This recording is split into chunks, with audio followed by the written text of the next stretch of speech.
Okay, that's right. That's right. Good afternoon once again.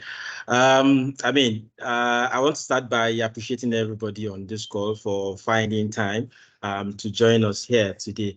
I mean, we understand that we have probably one or two things that you will be doing at this time, but sacrificing this time, and joining us on this session is really, really appreciated by us. So the whole essence of this is to,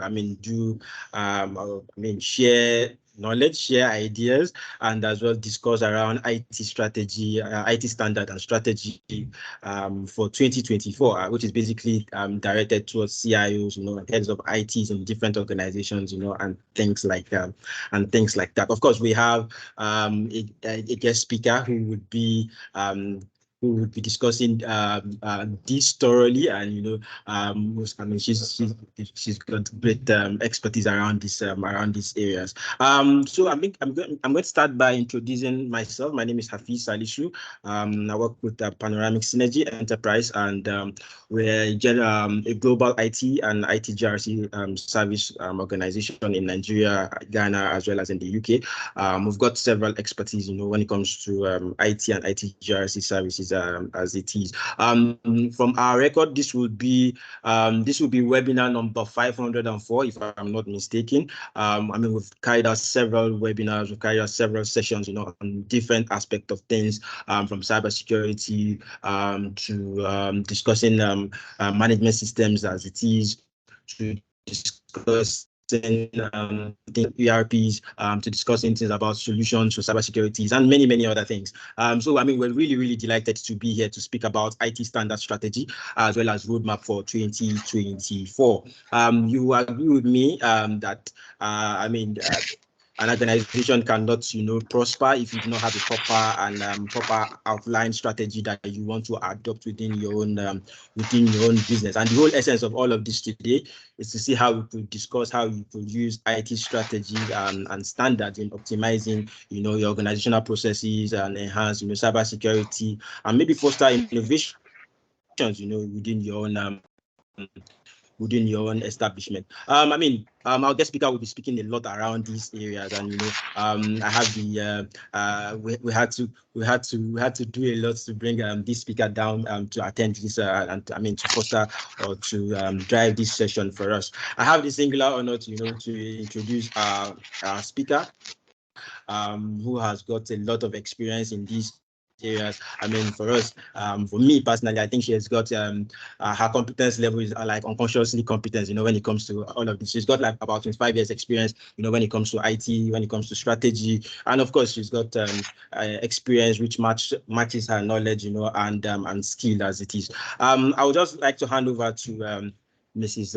Nihinlola Adeyemi to drive these conversations, when it comes to the IT standard strategy and roadmap that most organizations, should adopt looking into 2024. So please, Mrs. Nihinlola, if you're there, please, I'd like to hand over to you from here. Thank you very much, ma'am. Thank you very much, Hafiz, for that introduction. And thank you very much, everyone, for joining. Good afternoon, good morning, or good evening, wherever you're joining in from. It's a pleasure to be here, and I'm honored to also be here to talk to you about IT standard strategy and roadmap for 2024.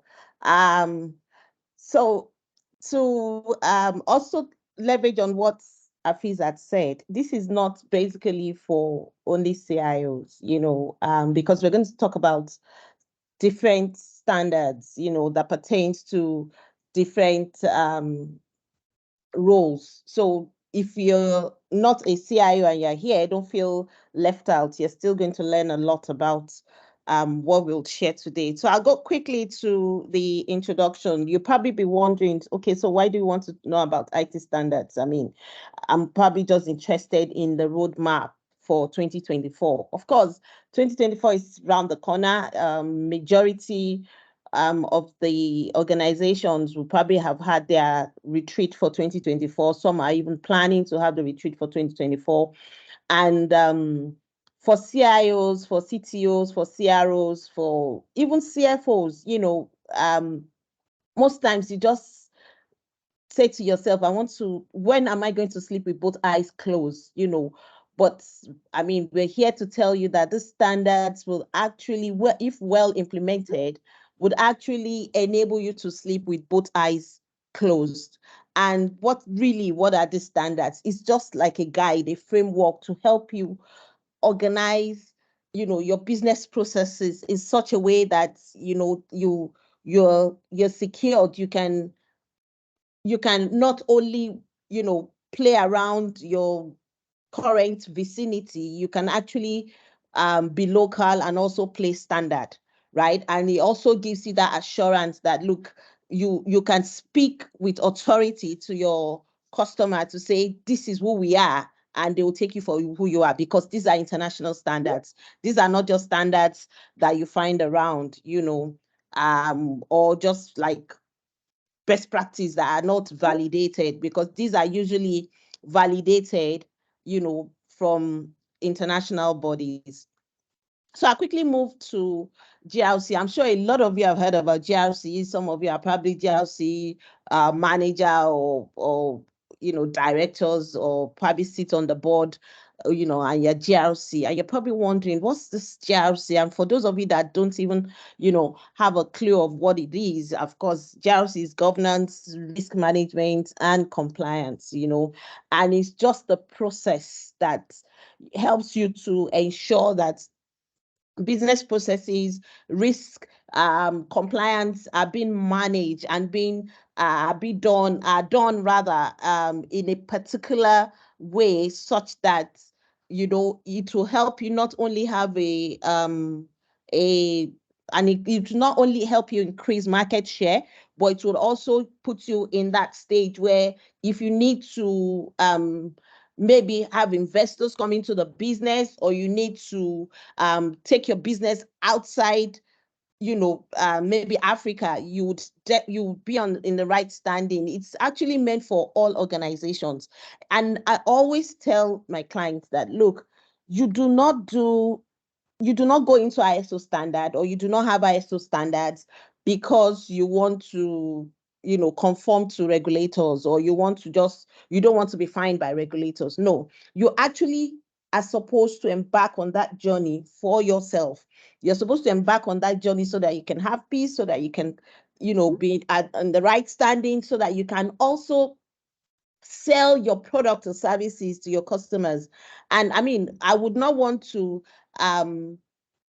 have any business interaction, especially financial interaction, with any company that I know does not have any of the standards, because I'll be wary. We're going to look at the various standards, and we look at how, it gives your customer comfort, it gives your investors comfort. He places you, strategically in the business field, and people look at you from even outside to say, wait a minute, what is XYZ insurance company doing, or what is XYZ ABC bank doing? I think we need to start looking at how to invest in that domain. And I mean, being in the tech space, if you recommend this to your management, and you can be rest assured that, you've been able to help use technology to drive the business, as against saying, oh, all you ask for is technology is a cost center, and all you do is come to ask for money. So we quickly go on to look at all the standards. So these are the, common standards that we're going to talk about today. I mean, some of them, and maybe others again. Of course, I refer. Can you hear me? Sorry to cut you. Yes, please. I don't know if your screen is not moving. I don't know if it's your slide. Sorry, I can't. I mean, I just noticed it's been fixed. Oh, really? Who else can see my slide, please? Can any other person see my? It.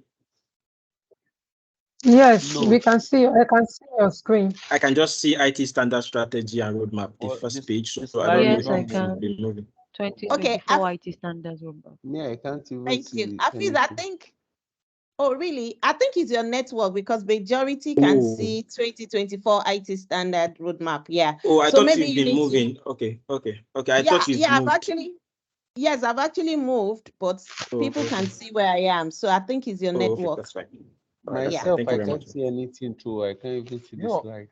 No, sorry, please. We can't see.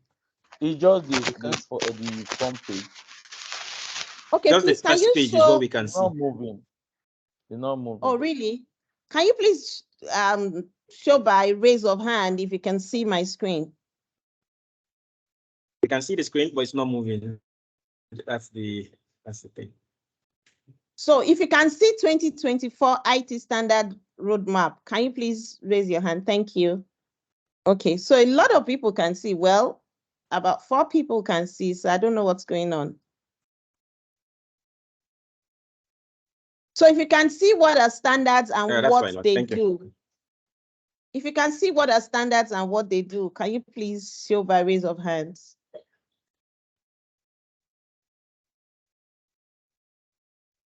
Okay, all right. So I think for those of you that can't see, maybe it's your network, because I can confirm here that about 5 people can actually see my screen. Is that fine? Right, so can fine. I go on, please? All right, that's fine. Maybe we'll just log off and come back. Yeah, that's fine. Thank you. All right, okay.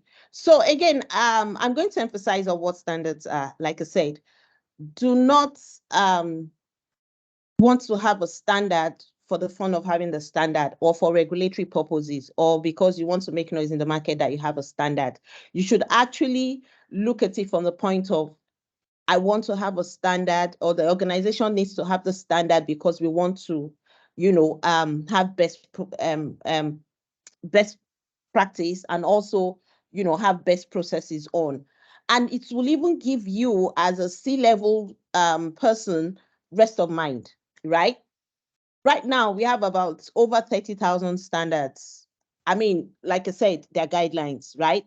They would help you to ensure that your processes are in right standing, your processes are being done the right way, right? But always have it at the back of your mind that the standards are first for the organization before regulatory, because we've seen over years that people just want to have all the standards, because maybe CBN had said it, NICOM had said it, maybe whatever regulators you have had also talked about the standard, that you're just rushing to get the standard without having these processes in place. And you find out that most people, even with the standards, they're still struggling because they don't even understand what's going on. They just decide to have the standard for the fun of it.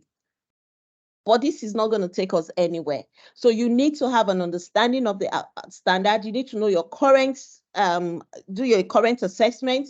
You need to have, get consultants that are very good in developing the standards, or helping you to, get certified, and also ensure that, you actually have an understanding. There's awareness, there's training, there's audits, often, and ensuring that you're in right standing. That's when you would enjoy having the standards, and it's not for having it for the sake of having it, or for the sake of regulatory, right? So these are, like I said, the standards are framework. They are like guide for you, and of course, it's been tested over years. So it's a series of framework that would help you have peace of mind, help you grow the business, even from the tech perspective. Now, so what are the benefits of ISO standards? ISO standards gives you that leverage to be competitive. ISO standard also puts you in that position where your customers are very comfortable to do business with you. ISO standard also puts you in that position where, you're local, but you can play international. ISO standard helps you increase your market share, as a matter of fact, and you'll be wondering how, but by the time people realize, especially people that are conscious of where they put their money, where they invest, they know that they have to invest where they know their money is safe. And they can only do that if you have, some of these IT standards that can help give that reassurance to your customers or your investors. And of course, again, it just helps you strengthen your brand. People hear about you, they see that you're certified, they can testify that your processes conform with the certification. They're very comfortable and they want to do business with you. And again, above all, regulatory purposes.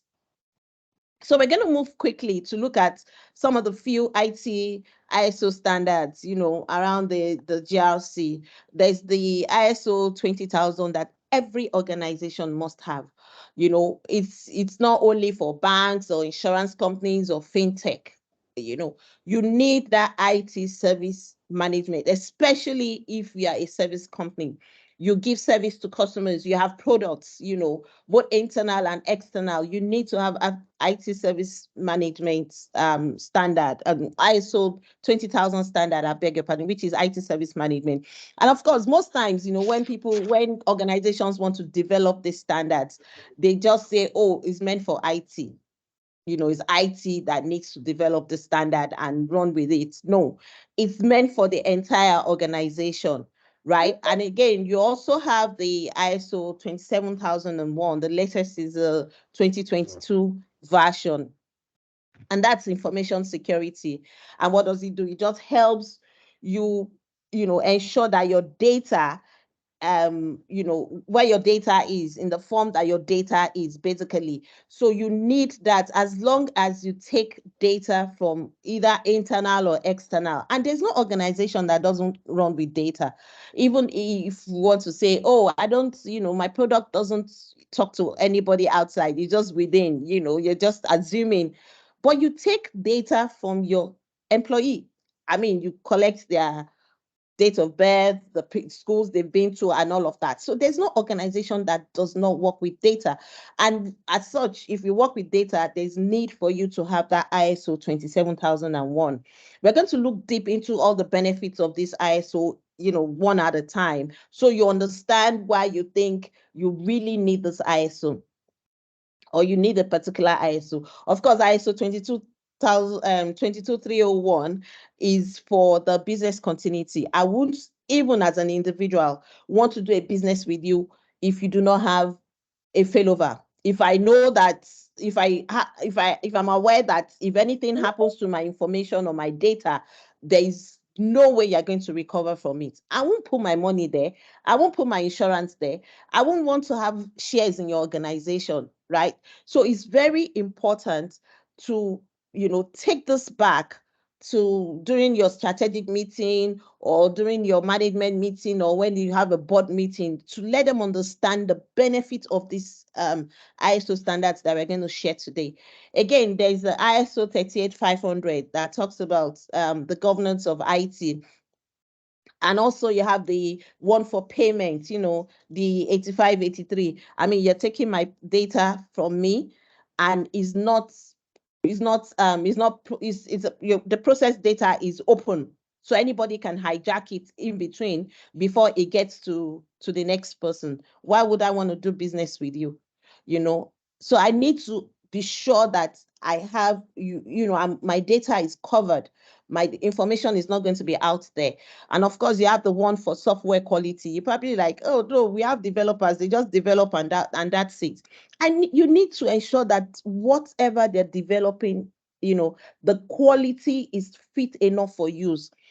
Not just like, oh, I just hired some, freshers or some young guys, and they're developing the software for me, or we just got this software from India, and they're very good and all of that, and you don't have any ISO framework to guide that, then you're already exposed and you're putting yourself in big trouble.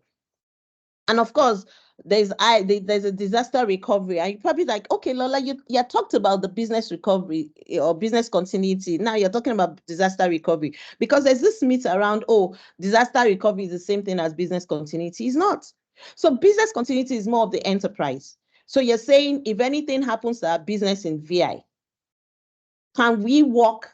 Is there any location, maybe on the mainland or in Abuja or somewhere, or in Ghana, that we can transition and continue business without anything happening? But for the disaster recovery, you're saying if your tech environment goes down, can we continue business, right? So there's also an ISO that covers that as well. And again, there's ISO for Lean Six Sigma. You also want to make sure that there's no waste in the company. You want to make sure that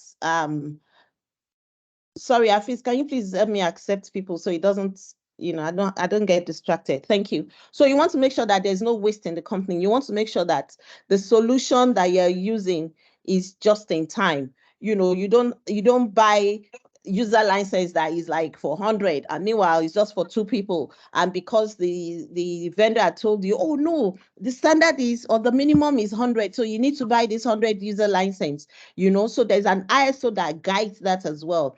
And there's ISO for asset management. I'm sure a lot of people will be like, oh, we don't need asset management. That's for big companies or, engineering companies and all of that, which is not true. You have a computer or a laptop or whatever you use. That's an asset, your firewall, your router, your everything that you have in that organization. So you need to also have that ISO as well.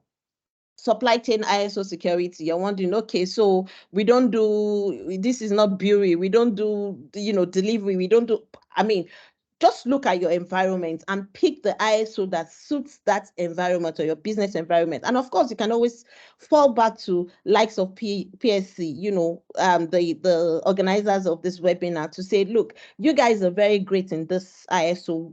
Can you help?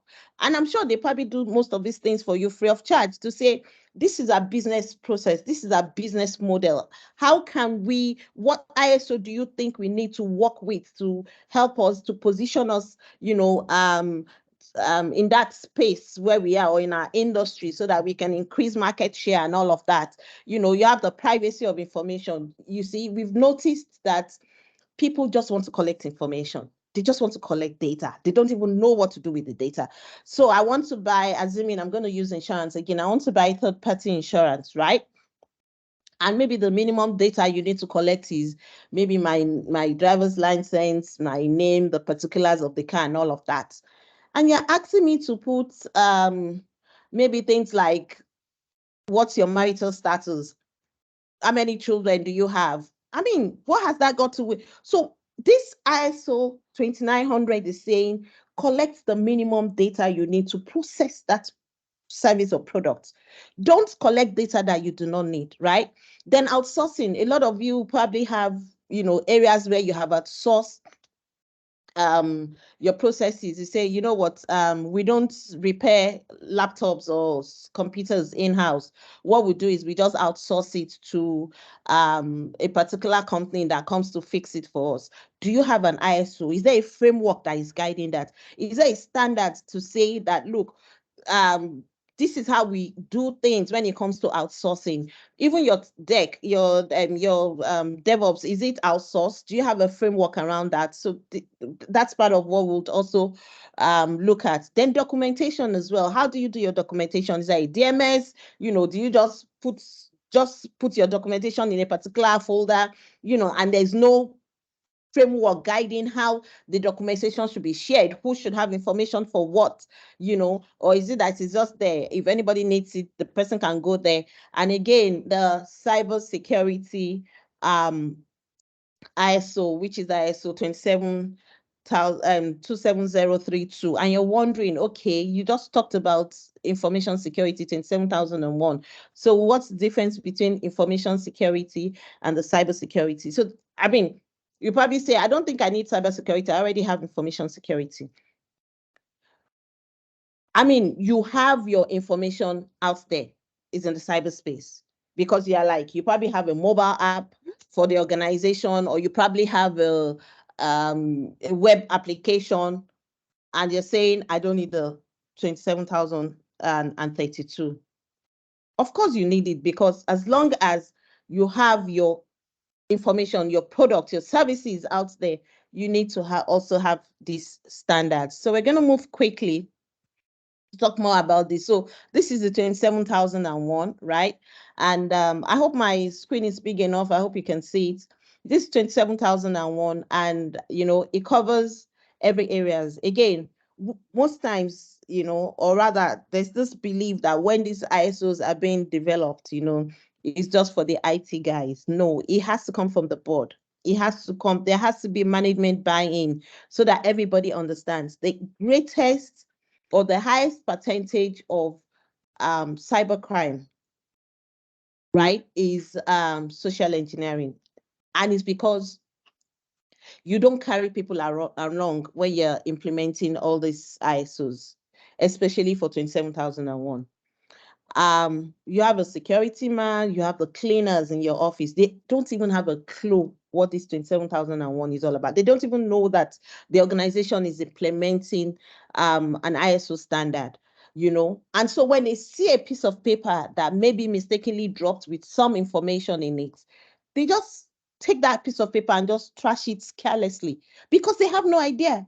Your vendors are there. They don't even know what your where you stand when it comes to information security, and they just deliver substandard products or materials to you, or they just, you don't even communicate to them to say, look, this is where we stand when it comes to information security. If you do not have ISO stand, if you don't have ISO 27001, we cannot do business with you. Because I don't know why you do business with organizations that do not have, information security, ISO 27001 standard. You're not on the same page. They don't even understand your need. They don't understand how sensitive your information is. They do not understand, the scope of what your organization is. They don't even, there's your stakeholders, and you can't even implement this standard without having them, without informing them, without having awareness with them. So it is very important, to ensure that the people you deal with, have these standards. And also for you as an organization, you might say, oh, we have this, and again, there's this myth that, oh, these standards are very expensive, and all of that. To implement them, we don't even know how to go about them. And that's where this webinar has come to place. You can always reach out to them to say, look, how do we go about this? It depends on your industry. Your industry, the capacity you have, and the products you have would help them fashion how they can help you through the journey. Keep your documentation in place. Ensure that your documentation conforms to the processes.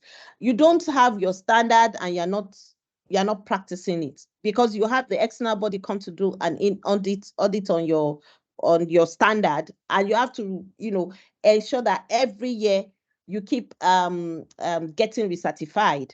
Otherwise, you're just going to lose that presence that you have in your industry, right? So please ensure that you have, if not anything, you have this ISO standard so that you can go to sleep. Yesterday, I saw a pop-up that talks about the recent attack that happened. I think it was about over 100 million, if I'm not mistaken, over $100 million was taken as ransom, right? And you can imagine, because maybe those organizations or the countries that were attacked did not have standards like this. Like I said, social engineering is very key. You see people say, you tell your staff or your colleagues, work from home.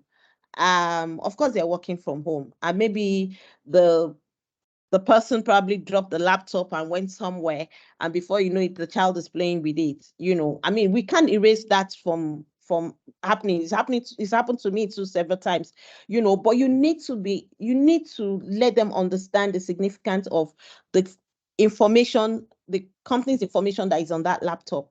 You need to let them understand why they need to do Alt Control Delete to lock their system, even if they're going to the bathroom while at home or anywhere. You need to let them understand that they can't take the system, the official laptop, to maybe an external place, to do office work and all of that. So all these are in the standards, and they need to understand that so that you can keep your environment secured. In 2024, you don't want to go to bed with one eye opened again. Especially with the in this era of AI, a lot is going to happen in the next 2-3 years, and how many organizations will survive? So it's not going to be COVID this time around. It's going to be AI pandemic. And are you in the right standing? Even if you are as a tech person, what about the staff? So how are you going to manage that situation? Are you going to be running from pillar to pole, trying to get everybody together because you have refused to do the right thing, you know? So this is the infrastructure and security solution review. So you can see all these areas are areas that we need to, you know, that covers your ISO 27001.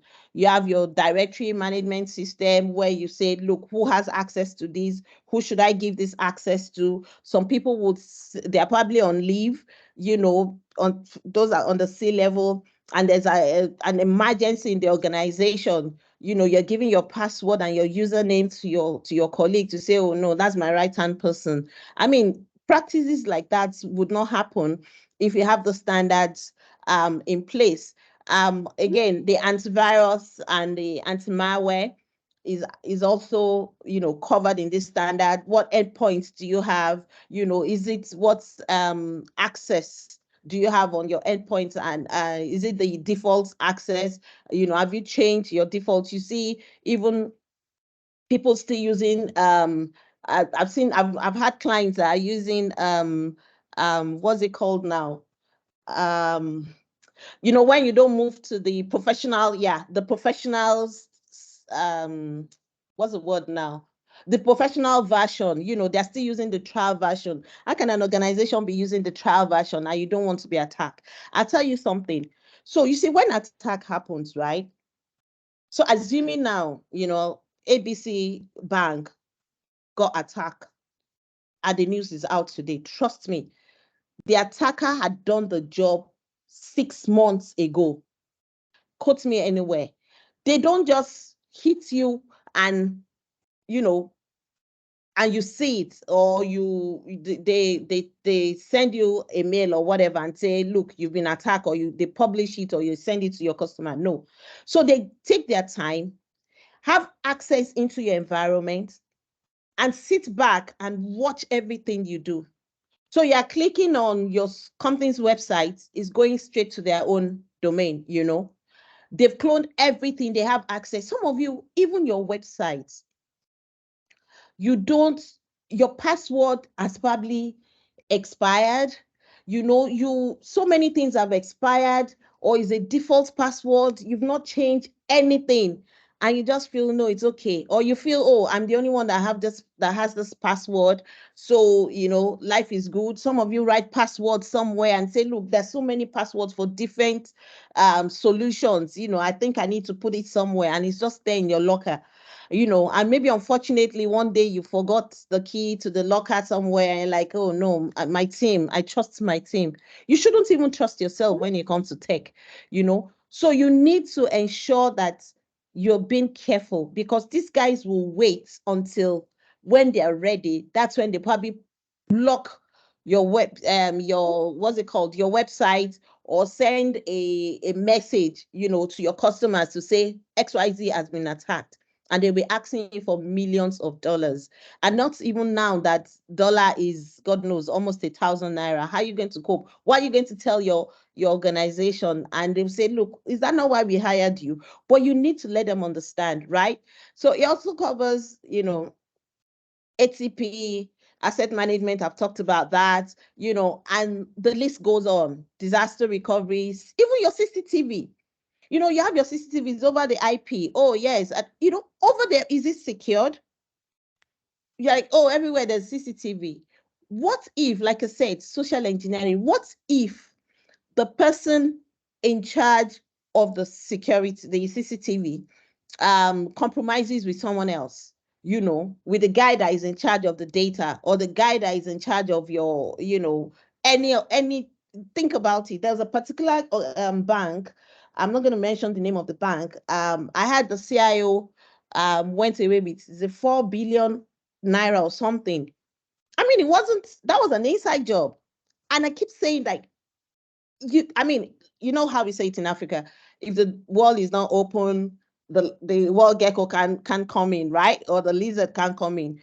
But you see, if they don't have enough information, if you don't give them that awareness, if you don't, you know, send them mails every month, every week, twice in a week, you know, to say, look, this is what is happening in the cyber world. This is what, ensure that you lock your system before you go. You have your bring your own device policy. You have all the various policies in place. They probably wouldn't know. Some will do it innocently. So we've had cases where attackers will probably chat up somebody either on Instagram or Facebook or on threads to say, "Hi, I see you work at XYZ insurance company. I actually want to get this information. I also work in an insurance company while I'm residing in Russia at the moment. I need to get this information from you."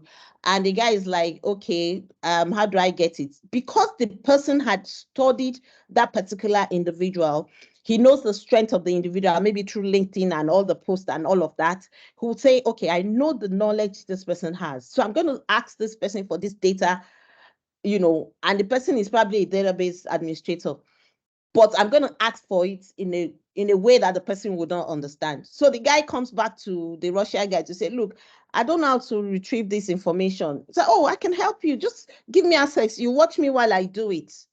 The guy takes over and that's it.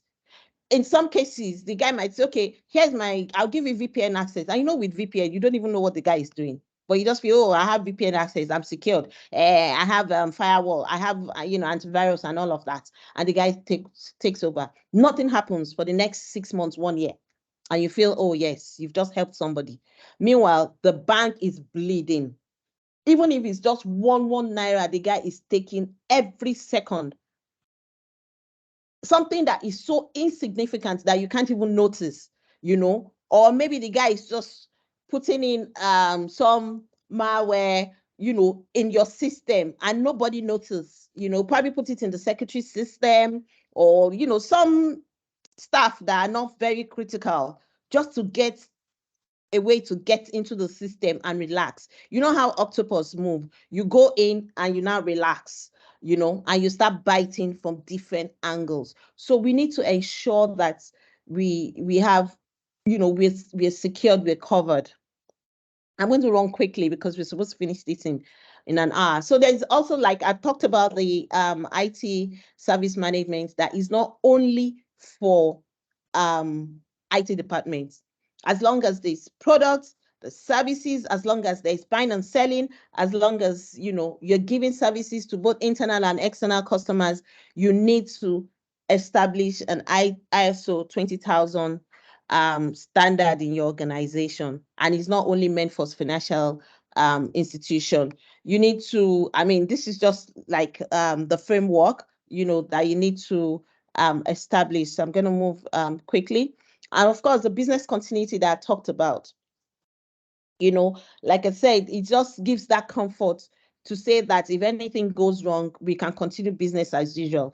If these guys come to attack, all you need to do is probably just, change your domain, while you're trying to sort out your negotiation, if you want to negotiate, or you just move on and you carry on with your business and see where there are loopholes, where you need to tighten up all the loopholes, where you need to ensure that, the cracks are being covered in different areas. So it is very important to have this standard as any organization.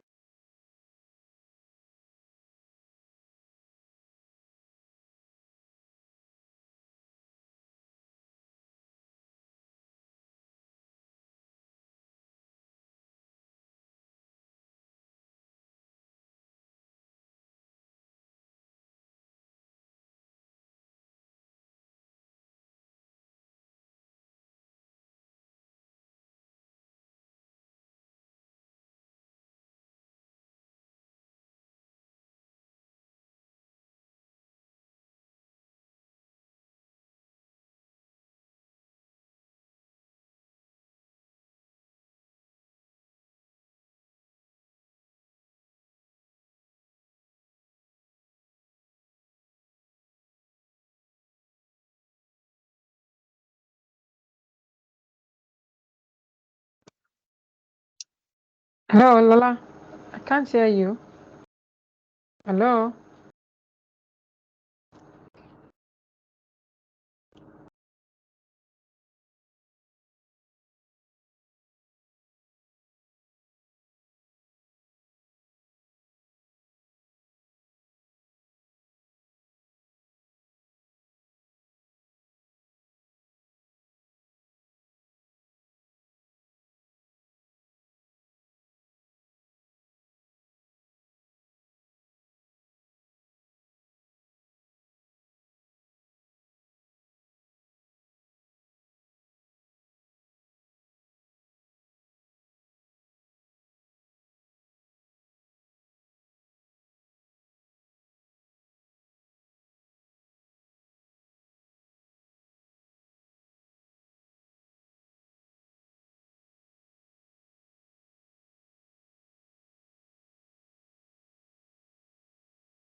Hello, everyone. I'm so sorry. I don't know what happened, but again, business continuity. Can anyone hear me?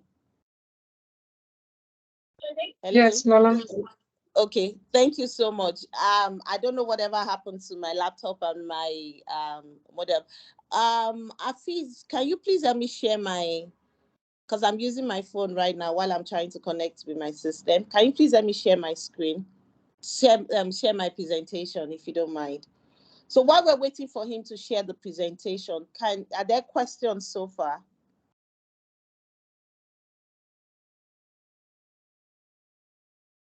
Hello, Sonny, can you please help me share my presentation? Okay, I think Mr. Sonny will do that from his end. Can you forward it to him, please? I think I forwarded it to you. But are there questions so far while we're doing that?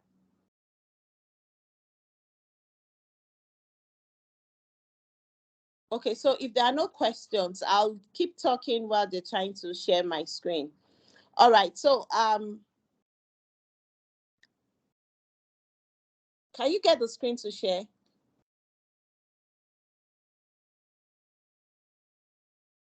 Hello? Yeah, I've just forwarded it to him. He's going to share it. Yes, I'm sharing right away. Just give me All 10 right, minutes. great. All right. So so that's basically what the business continuity is all about.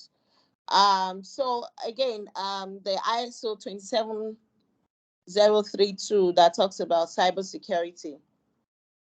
You know, like I said, for the cybersecurity, you're actually protecting your system, you're protecting your mobile devices, you're protecting, data, you're protecting yourself from any malicious attack whatsoever, right? And it's very important that you also have that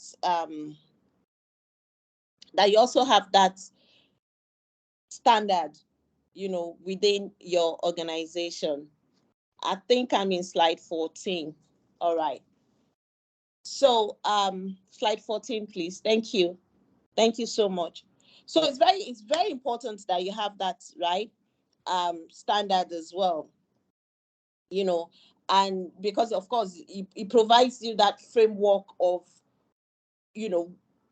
how to remain, how for your business to be sustainable, for your business to, for you not to be attacked in the, while you're there in the cyber world, because you can't help it. Almost all, if not all organizations, have one social media, or I have one presence online, and you need to also ensure that you cover yourself.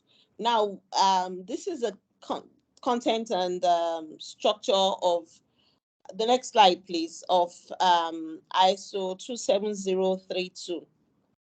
And again, you probably say, oh, what happens to, for those of you that are not familiar with ISOs, to the 1 to 4, but we're going to concentrate on the 6 to 13, where you're building this, you talk about the overview, of the standard of your business processes, the stakeholders. Again, you need to identify the stakeholders are not just people within the organization, even outside the organization as well, even your customers. Is it on your website? Is your standard on your website? Do your customers know, that you have the standards? Do they know, how to do business with you? What are your business processes? The assets in your cyberspace, things, the tools you use, the things that you use to remain in the cyberspace. Are there processes for them? The threats and all of that. Who is in charge of what? Who does what? Who needs to know what? That's where you identify the roles and the responsibility of the stakeholders. And of course, you have guidelines for them, what they need to do, what they need not to do, who needs to be informed, who needs to be conducted, and all of that. You have your controls and your framework. Can we go to the next slide, please? Of course, yeah. Again, it helps you to, this standard helps you to also ensure that you're practicing you have best practice in your organization. It just gives you that's like you're secured, like you have a fence around your your company, like you're gated, you know what I mean? So even though there might be a robbery, but at least you're gated, you've been able to cover your environment, and again, monitoring would help you to ensure that you don't get attacked. Monitoring will help you to ensure that even when the attack is coming, you're well covered, in that space. So in all of these standards, you still have to ensure that monitoring and control is in place, and that's when it's very advisable or recommended that you should have internal auditors, your IT auditors, and your compliance people ensure that these processes are not just in paper or in the certificates, but they're also they're not only documented rather, but they're also being done, carried out. So we go to the ISO that covers cloud data protection. And you'll be wondering, okay, since I have cybersecurity, I have information security, what am I doing with ISO that covers cloud? I mean, for us in Nigeria, maybe some of us, except that, these days you just find out that a lot of organizations will say, oh no, we still have our data on-prem, it's only maybe the application, the cloud, because the vendors are like, oh no, we only do cloud solution. Your HR vendor is saying, oh, it's only in the cloud. The application you're buying, your core application or whatever it is, it's only in the cloud. But is it protected? Do you have a standard? Do you have processes? Do you have a framework that covers that? You also need to start looking at that area as well, in as much as they probably would come and give you that comfort that, oh, don't worry, you have a private cloud.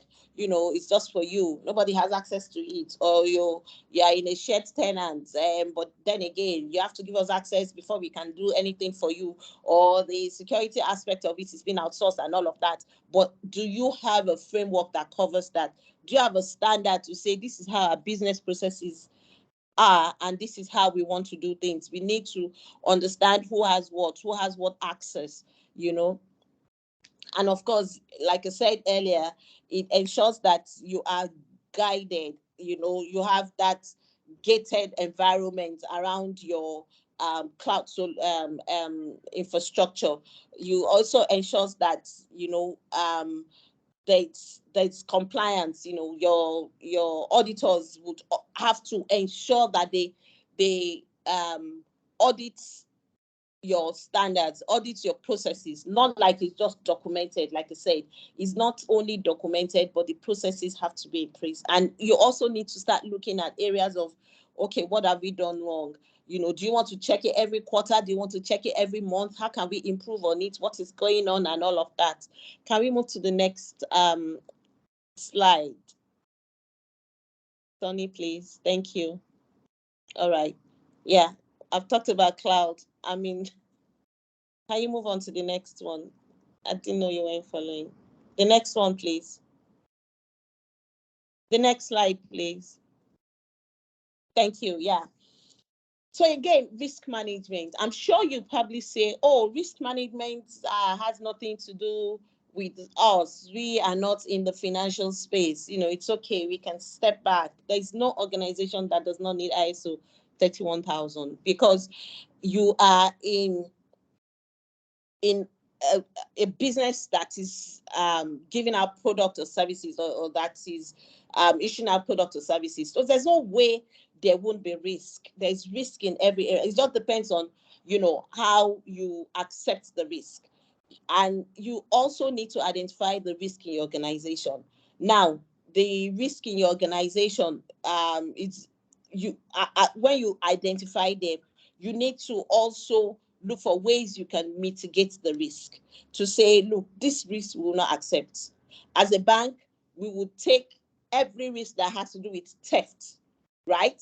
And have insurance over it. So you've been able to transfer that risk to the insurance company. So the insurance company comes to say, oh, okay, we are going to give you fidelity insurance to cover anything that has to do with theft, And of course, this standard is like I said earlier, is a guide, is a framework that ensures that you've been able to identify risk in the business, and you've been able to know how to mitigate, the risk that might be crystallized into crisis. Because a lot of us just think that, look, we struggle to see the difference between risk and crisis. Risk, yes, it hasn't happened. It may or may not happen, right? But crisis, it has happened. So why would you want your risk to turn to crisis? And that's when you need the ISO 31000. The next one, please. Now, the benefits of this ISO. Again, it helps you, it focuses on the goal. What's the goal of the organization? We want to be the best bank or the best digital bank in Nigeria. We want to be the best digital insurance company. We want to be the best tech company, tech provider, in Nigeria or in Africa. So it just gives you that peace of mind to also give your customers or your investors that peace of mind that, yes, this company is actually looking at risk as a critical factor of their business, and it also lowers the cost of damages. You can imagine, just like the example I gave. So now you say, you know what, this, in our company, we can't afford to drive a car without insurance, so in case this car gets stolen, let's transfer this risk to an insurance company. And so you've been able to lower the cost of replacements if anything happens to that particular vehicle, right? And of course, when you're implementing this ISO, you need to ensure, again, like I said, for the 27001, that everyone is aware. Because people, if they are not aware, you find out that the risks that you have even identified, you just identify those risks for yourself, because people don't even understand that a particular process is a risk until you talk to, there's that awareness, there's that training and all of that. And like I said, the organization may be local, but you want to play global. And how can you play global, if you don't have some of these ISO standards? So with ISO 31000, it gives that brand, a stronger reputation to say, yes, we can do business with the organization. I'm in slide 21, Sonny. I think you've jumped. So it also helps the organization to be scalable. So yeah, so slide 22 now, we're fine. So for this particular standard, is for fintechs and banks, where, like I said earlier, I wouldn't want to do business with a bank or a fintech when I know that I do not understand how my money is being processed and my information is being processed. Is my data that is being transmitted, is it packed? Is it unpacked when it gets to me, to where it's going to? Am I exposed? Is my information out there? So all of these are things that we need to, these processes we need to have in place. And we can't have these processes in place if we don't establish the standard in our environment. Can we move to the next slide, please? Thank you. So again, this second slide, the next slide, which is the PCI DSS standard. Sonny, can you please move to the next slide? Thank you. Is also for fintech and banks. As a matter of fact, CBN has now made it mandatory, or as at the last time CBN had meeting with the stakeholders, had said that these standards are going to now become mandatory as long as cards are being processed on your platform. I don't know if it's from my end, but I can't see anything again. Sonny, can you please share? Can you hear me, Sonny? Hello? Can anyone hear me? Please thumbs up if anyone can hear me. Yes. All right, thank you. All right, so for this standard, right, as long as cards, there's either virtual card or physical card, as long as it's passing your network, right? Either like, even if the data is not sitting on your network, as long as that processing is being done through your network. For this fintech, for those of you that are familiar with fintech, or for fintech that on this call, most times it's like, oh, it's a virtual card that is being processed, and the processing bank or processing commercial bank is somewhere else. So for instance, processing commercial bank can be, whichever bank, XYZ bank, but you still need to do that transaction, perform that transaction over the system of that fintech. You need PCI DSS, because you need to secure the information, that data of the customer. Now, these are the controls you have around PCIs, just to ensure that there are limited vulnerability or no vulnerability at all. Because sometimes, before now, I'm sure a couple, like 10 years ago, when cards, people were using cards a lot online, you realize that people will put in their information and that their money would just disappear, because then we're still, the industry was struggling to understand how, data can be secured over during the transmission. Again, so it has 12 standards, and these are the standards. Just going to rush through that. And can you please mute if you're not speaking?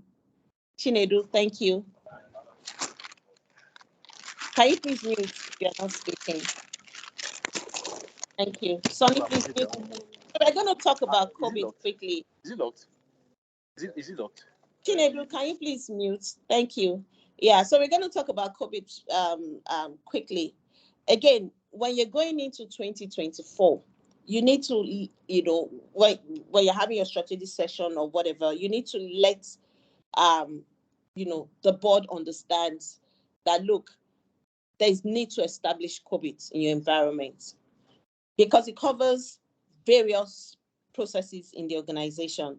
It helps you to drive tech from the top. It's because it's being governed from the top.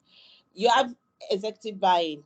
You have, the entire initiative. You have all those ISOs, beautiful ISOs I've talked about, how it will make you go to bed with both eyes closed.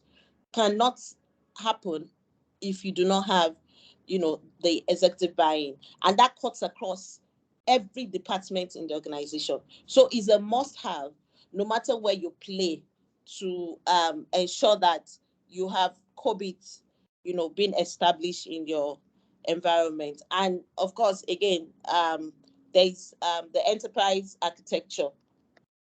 For the enterprise architecture, it basically helps you look at your current and your future objectives, and how it can help you achieve that. So you see situations, I use this example, situations where maybe a particular department, HR, will say, oh, we need this solution. Maybe sales people will say, oh, we need this particular solution, and because the vendor had come to say, oh, the minimum you can get is 50 user license or 20 user license or whatever, and you buy those solution, and you realize that you're not even using 1/10 of that solution. Again, the same organization has Office 365. Now, with that Office 365, you probably can do that particular solution that HR had asked for in Office 365. So you're underutilizing Office 365 and you're buying different other solutions. But with enterprise architecture, you'll be able to look at, the business processes and align it with the technology solutions that you have, and you'll be able to look at how you can help the company. I call it save money for the company, right? To optimize the technology. You're not just buying and buying and buying, and that's why they say, oh, IT is a cost center. But with enterprise architecture, it will help you to optimize your business processes with the technology solution that you have in place. And there's so many wonderful tools you can use for that. There's a particular tool that I love so much, LinearX. LinearX is so user friendly. You don't even need, I mean, if you've worked with applications before, you don't even need just buy the solution and you can run with it. It will help you, justify your business process with your technology solution. Can we move to the next one, Sunny? Then again, so for here, the capability maturity model integration is basically for software, So you, like I said, you have software environment and you just feel, yes, these guys, I've done interview, they are good, they can go ahead and develop anything. But do you have a framework guiding that? You need to also have a framework guiding that, because like I said, it's I'll keep saying it. Social engineering is one of the easiest way to get to be vulnerable, to get attacked, right? So you have to put all this framework in place to ensure that you're secured and that you're not vulnerable. And that's why CMMI is a must-have for, especially banks, because you have huge number of people, developers, and they come with their different, I mean, how many languages and how many frameworks and all of that, and it's just all scattered. Even though some will say, oh yes, we're using them GitHub, DevOps is here, we're using Azure and whatever, but you also need to have CMMI. There's CMMI, Azure DevOps, there's, so just, you have to ensure that you have this in place. Can we move to the next one quickly? So again, like I said, quality. You don't want to dish out solution where, yes, it's working, but you are exposed. That's not what you want to do. So with the CMMI framework, you know that you have quality solutions, right? It also enhances predictability as well. So you need to, if you want to have change management in your software, you just don't go in there to say, oh, somebody comes, maybe an ED comes to say, I need you to change this. This process is not working. And the IT guy, the software developer, just goes there to change something, and that's it. But framework like this would help you, guide you on what process to put in place before you make changes, and also enhances continuous improvement. Yes, we've realized that a lot of organizations just dish out projects, without any framework. There's no project management framework, either Agile, Prince 2, PMP, whatever it is. There is none. They just say, oh, we're working on a project. What framework are you using? What kind of what's guiding the projects that you're doing? And you just realize that the projects run forever. So you want to change your core application and it's taking 2 years. And management is wondering what's going on. You said you would deploy this application in 6 months because there's no framework in place. There's no project management framework in place. So there's nothing guiding how the project will be delivered. If you're using Agile, is there sprints in place? Are you having your stand-up meetings? Do you have your product owner in place, or you're just doing it and you are the CIO and you're just saying, don't worry, I'm in charge of this project. No framework. What's it called now? No status meeting, nothing. Nobody knows what's going on. It's just there in IT. And of course, management will not be happy, right? So that's why it's very important to have a project management framework, no matter, the industry. And of course, we go to the NDPR. Like I said earlier, when you collect this data, and some time ago, a couple of years, we're all screaming, oh, data is gold, data is gold. So this gold you have, what do you do with it? Right? What data do you have? How do you process your data? Some of you have your branches outside Nigeria. When you're transmitting customers' information, maybe for analysis, maybe for strategic plan as a company as a whole, you're transmitting it from Lagos, Nigeria to maybe Kenya, how do you send the data? Do you just share the data anyhow? So this NDPR is a guide to how you ensure that the data you're using is secure, the data you're sending outside the country is secured, the data you're using locally, who you're sharing your data with. You're saying, oh, okay, I want we are using API. You can have a call, API call, this and that. But what information are you opening? Is it like the entire database is open and people are coming in and out to your collaborators, to get data? What data are they getting from your environment? So that's why this standard is very, very important. And of course, again, we'll go to the XBRL. IFRS rather has been like it's been like the standards, that's been out in the financial institution. At some point they're like, oh, you need to move from IFRS 9 to IFRS this, and all of that. But now bodies like CBN, like NICOM, like all those other financial bodies, I've realized that, look, this IFRS we're talking about, it's not a lot of organizations, a lot of countries are not even getting it right. So now XBRL has come, and XBRL, what it does is it does not only put your financials in a readable format, it also helps investors. So if a company maybe in North America looks at your statement that is in XBRL format, they're happy to do business with you because they know that what you have there is a real financials. Because with XBRL, you can't even alter anything. You know how it is in this part of the world, that there's a financial statement for regulators, and there's internal financial statement. So XBRL will help you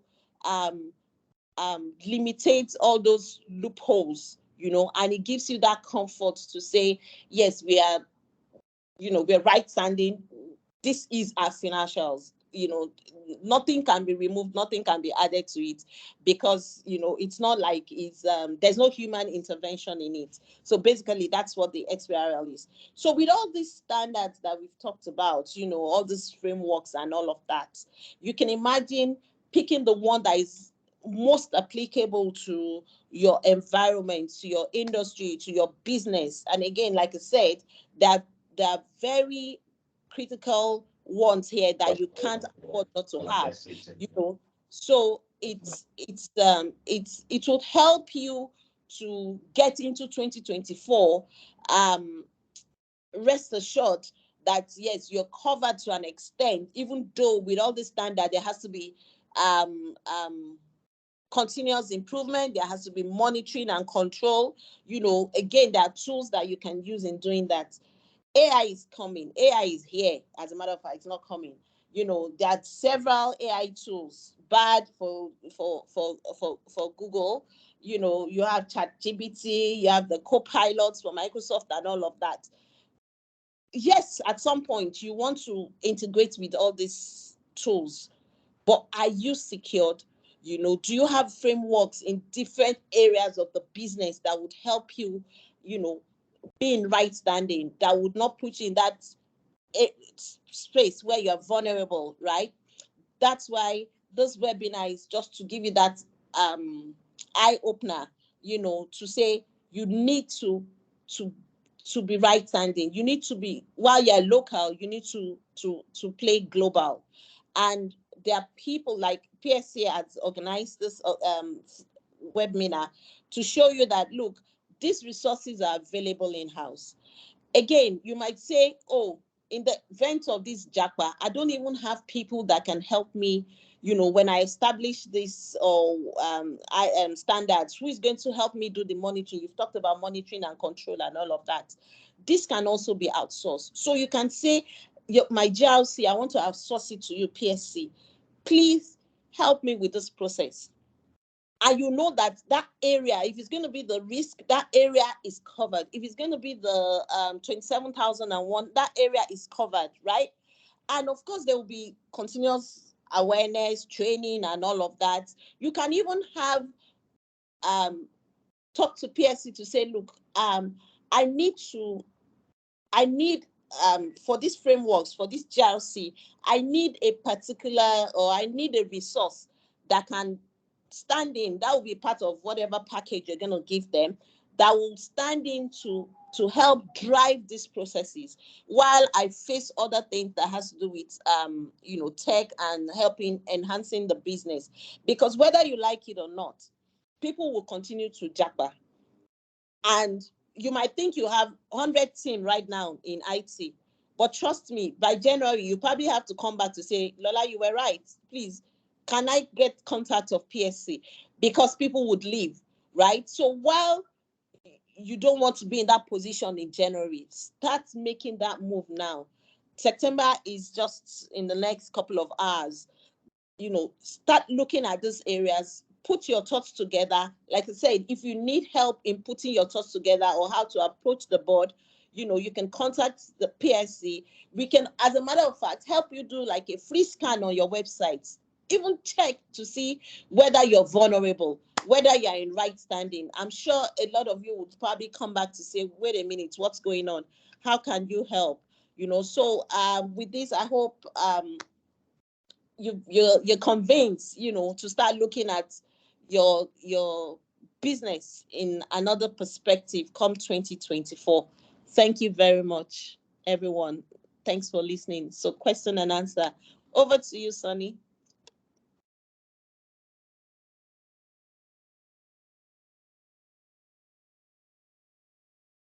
Can anyone hear me? Yes, Yes, Lola, I we can. can. Yes. I can. Yeah. Okay, all right. Yes, we So can. Yes, we over can. to you, Sonny. Yeah, if you have questions, please. Thank you very much. Thank you very much for this awesome presentation. I must really say that it was mind blowing as much as eye opening. You know, for somebody who has a knowledge of GRC, it's just it's just like, oh, I've been doing things on the surface. There is a more deeper but simpler approach to all these ISOs and all. So thank you very much. Please, do we have anybody on board that has questions for our speaker? Please do indicate so that we can have your questions and she will answer us accordingly. Anybody with questions? Good afternoon. Good Good afternoon. Good afternoon. Okay. afternoon. Thank you very much for organizing these sections. Like you said, it's also an eye opener for me. I mean, seeing all these GRC that companies can actually adopt for their IT standard framework. I actually dropped a message on the chat box that's like how many of these ISO must a company have?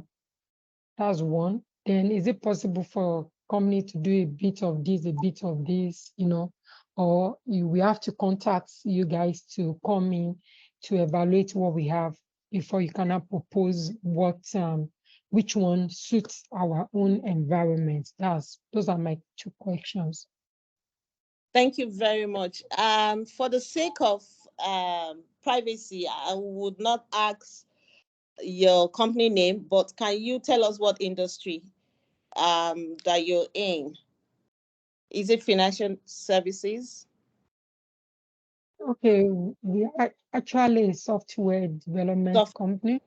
All right, Yeah. okay. All right. So Thank you very much for that question. So, like I said earlier, no, you don't have to have all these standards. As a matter of fact, I mean, except of course, it's the likes of maybe Microsoft and all of that, But again, you need to have critical ones, like I mentioned earlier, and the critical ones are the IT service management, because you're giving out services. I mean, you're a tech company and you're giving out services to your clients. You need to have the ISO 27001. Let your clients know that you're security conscious. You have your processes, your the customer's information, the data, and all of that secured, right? And I would expect that you have business continuity too as well, because God forbid anything happens to your organization. Does that mean all the companies you're servicing are just going to go down? So you need to start thinking about that, and maybe few other ones. PSC would give free consultation to you. PSC would scan your website to see where how vulnerable you are. Then we will propose solutions that you would need, and we can take it up from there. Would also look at your environment, send you questionnaires, look at your environment, form your questionnaire, and also look at the low-hanging ones that you can quickly implement and the ones that you can do much later, because of course you need to plan. And again, it's not only just having this certification. You have to match the certification with the real process that is happening, in your organization. Yeah, like I said, there are over 30,000 ISO standards. Some are regulatory, where you don't have a choice, you must have them, but most of them are like best to have, because you, of course, if you've been running your business for over 10-20 years, at some point you want to go into another market. You want to go to, even if it's the neighboring African markets, you want to go there, and you can't get into those places if you don't have these international standards. It just gives you an easier landing when you get there. The environment will be happy to embrace you and do business with you. So does that answer the question? Yes, Lola, thank you. Thank you so much, and thanks for coming. Any other question, please? Mr. Wale, your hands are raised. Do you have a question? Okay, yes. Actually, virtually all the question I wanted to ask is what the last speaker has touched on, but I want to request, can this presentation be shared with us?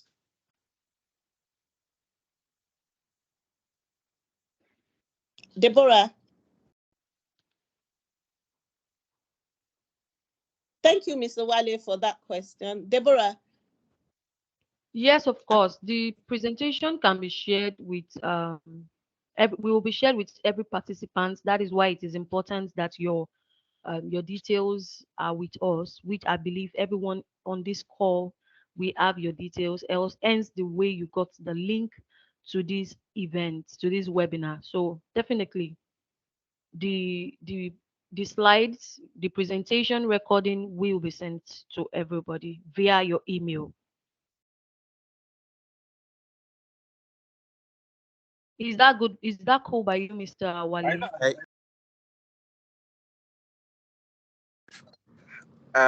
Thank you so much, Deborah. Thank you. Hi, everybody. I think it's also safe to say we can also drop our emails in the chat room, right? So that all of that can be shared, slides, recording, and all of that can be shared with everybody, correct? Definitely, definitely. So please do share your email and your emails on the chat box, especially for those that are not registered. If you registered and you got the webinar link via your email, definitely you have access to this the recording of this webinar and also the slides.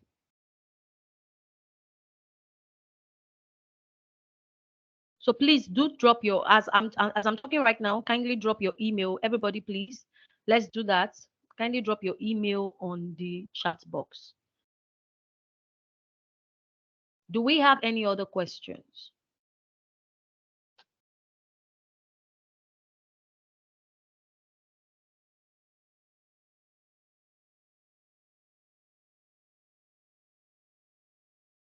Okay, so I guess there are no questions. So I hope you start thinking about the way forward. It's not too early to start thinking of 2024, and I hope that you would again, if there are issues, PSC is committed to support organizations and give consultation and also some freebies. So it would be nice for you to take advantage of that. And I'm sure Lola, you'll come back someday to say, this was worth the time. hello, Lola. These Yes, certifications, are they something that's renewable every year after um, we are certified? yes, Is it something that company must renew on a yearly basis? yes, because that just shows that you're still in right standing, so it's Mm, Okay. very So, important. Yes. let me take the question quickly. Sorry. Good afternoon, everyone. Hello, Good Yes, can you afternoon, hear sir. me? yes, Okay, yes. Yes. This is what happened once you get your certification, right? What happened yearly is your surveillance, the surveillance, and then there is certification for some of this standard happens uh, after 3 years. Then for PCI DSS is an annual renewal of your certifications. So there is a certification for your PCI every year, but for ISO 27001, BCMS 20,000, and the rest of them, some of them you only do annual surveillance audits, and then it is certification in 3 years, every 3 years. I don't know if that's clear. Okay, Sonia, Sonia, question. Yes, go If ahead. if a vendor who implemented the PCI DISS for the bank, can Yeah. another vendor go update the lines, the certification? Yes, all you need to do is to request for the body or the organization that certified them initially so that you understand the scope of the PCI DSS, and then after that you can take it off from there. Yes. No, you haven't answered the question. It means if vendor A has done it. Another vendor can take it off from there. But you have to Okay, request for the previous one they have from done ground. so that you Okay, understand the scope. Yes. okay, thanks. Yes. Any other question, please? thank you, Sonny. Thank you. Welcome.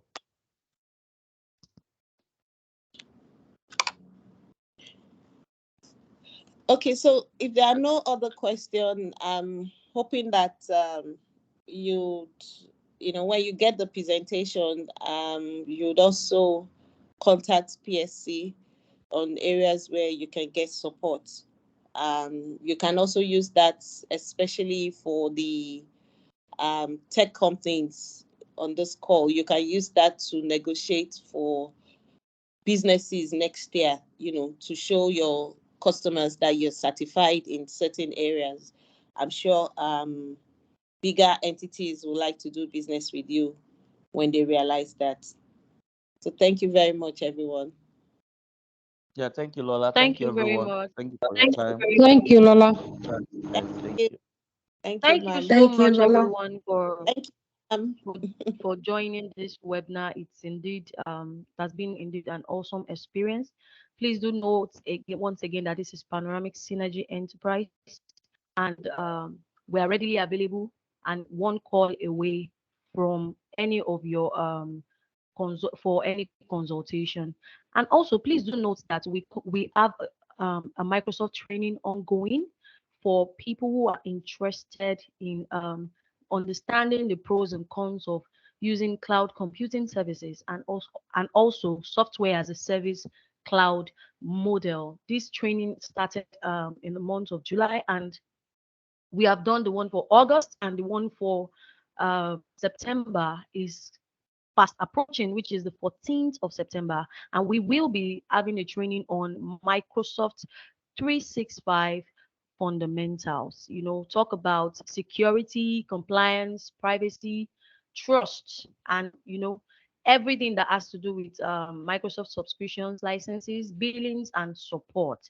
So this course is definitely designed for people that are looking to demonstrate, a foundational level of cloud-based solutions, to facilitate your organizational productivity, even as an individual, and collaboration on site, at home, on even in hybrid settings. And guess what? The funny thing and the amazing thing is that you don't even have to have complete knowledge of cloud-based solutions, because this is why the Microsoft 365 is right here to expose you to this kind of experience. We will be sending the link for registration in the mail that we will be sending to you, where we send you this video, the recording for this event. So if you are interested, or you know one person or another person or another person, or you think an organization needs to be involved in this, please do send it to them and also do register. Guess what? We are a Microsoft Go partner, and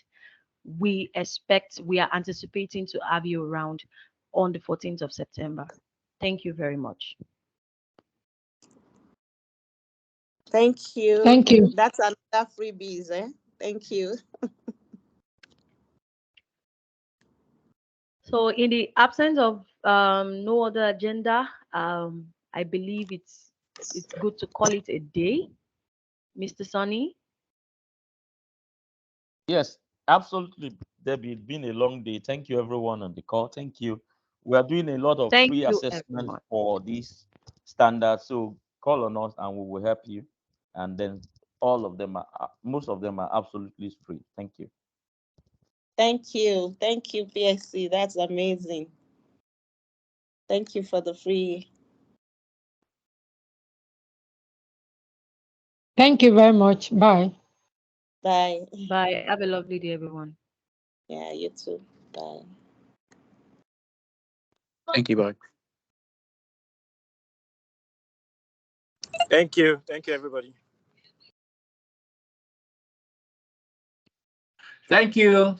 Goodbye.